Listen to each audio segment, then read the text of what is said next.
Ulama ialah apa sebetulnya? Iya.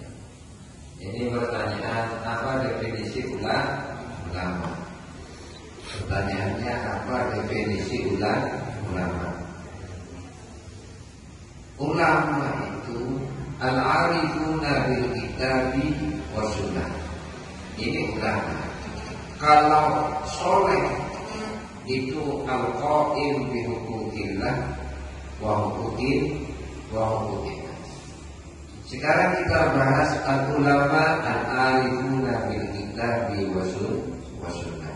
Orang yang mengetahui kandungan-kandungan Al-Quran dan mengetahui kandungan-kandungan sunnah. Ini pengertiannya ulama.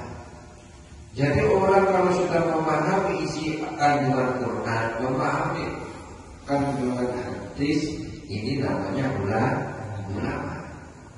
Sifat ulama, nah ini kan. Sifat ulama harus mempunyai sifat khosyah. Harus merasa takut terhadap Allah Subhanahu wa ta'ala, baik di kala sepi atau di kala ramai, baik di hadapan orang banyak atau tidak ada orang. Selalu merasa takut kepada Allah Subhanahu wa ta'ala. Ini yang namanya ulama sih benar.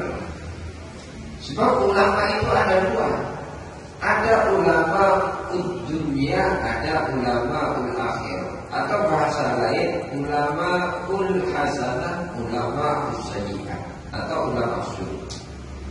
Ulama akhirah itu adalah seseorang yang ilmunya untuk mencari ridho Allah Subhanahu wa ta'ala. Ini ulama akhirah. Jadi mereka menyebarkan ilmu semata-mata mencari ridhonya Allah Subhanahu wa ta'ala. Beda dengan ulama dunia.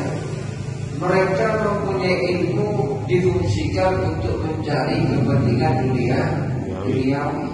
Ini ulama dunia.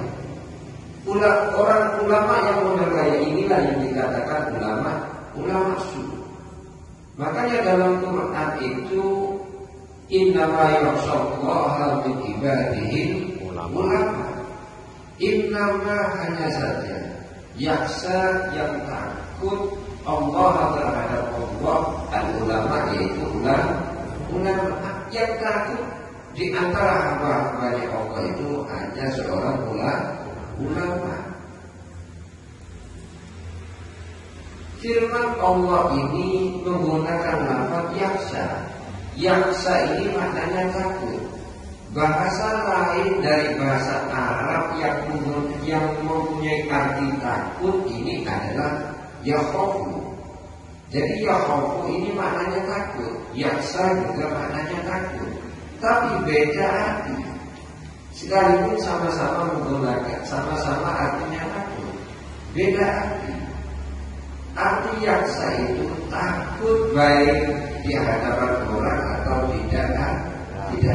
Beda dengan yakhafu. Kalau yakhafu itu takut bila ada orang.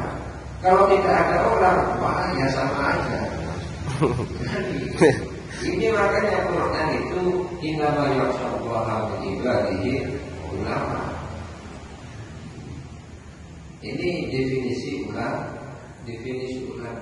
Jadi sulit mencari kriteria yang semacam ini sekarang sulit. Yang ada itu alim itu sudah.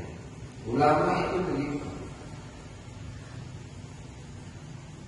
Beda kalau soleh itu al-qaim bi hukukillah wa hukukin nas.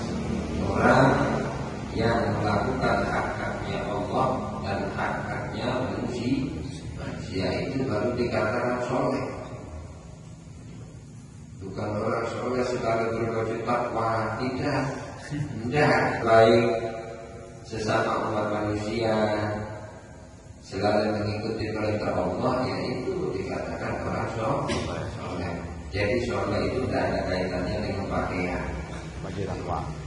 Yang besar-besar ini tidak menjamin ini. Bedanya dengan kiai, Kiai. Bedanya dengan kiai. Kalau kiai ini bahasa Jawa. Kalau kiai ini bahasa Jawa. Kiai ini orang yang disepuhkan, itu kiai. Makanya tadi sepuh itu bukan dari sisi usianya tok, tapi kualitas manusia itu